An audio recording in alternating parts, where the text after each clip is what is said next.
بسم الله الرحمن الرحيم والنازعات غرقا والناشطات نشطا والصابحات سبحا فالسابقات سبقا فالمدبرات أمرا يوم ترجف الراجفة تتبعها الرادفة قلوب يومئذ واجفة أبصارها خاشعة يقولون إنا لمردودون في الحافرة أإذا كنا عظاما نخرة قالوا تلك إذا كرة خاسرة فإنما هي زجرة واحدة فإذا هم بالساهرة هل أتاك حديث موسى إذ ناداه ربه بالواد المقدس طوى اذهب إلى فرعون إنه طغى فقل هل لك إلى أن تزكى وأهديك إلى ربك فتخشى فأراه الآية الكبرى فكذب وعصى ثم أدبر يسعى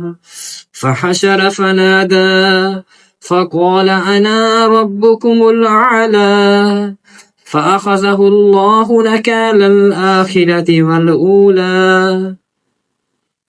إن في ذلك لعبرة لمن يخشى أأنتم أشد خلقا أم السماء بناها رفع سمكها فسواها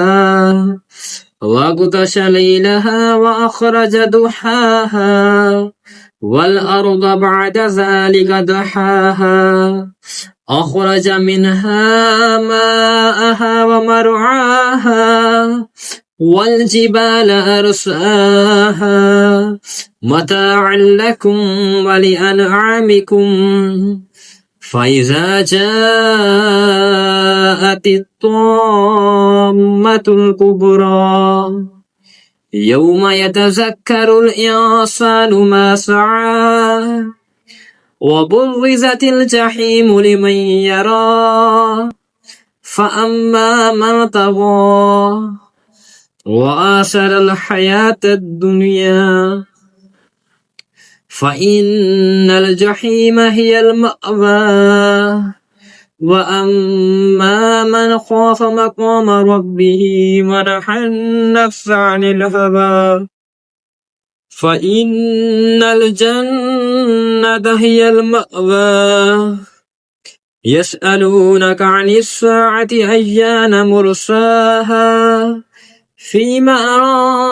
أنت من ذكراها إلى ربك منتهاها إنما أنت منذر من يخشاها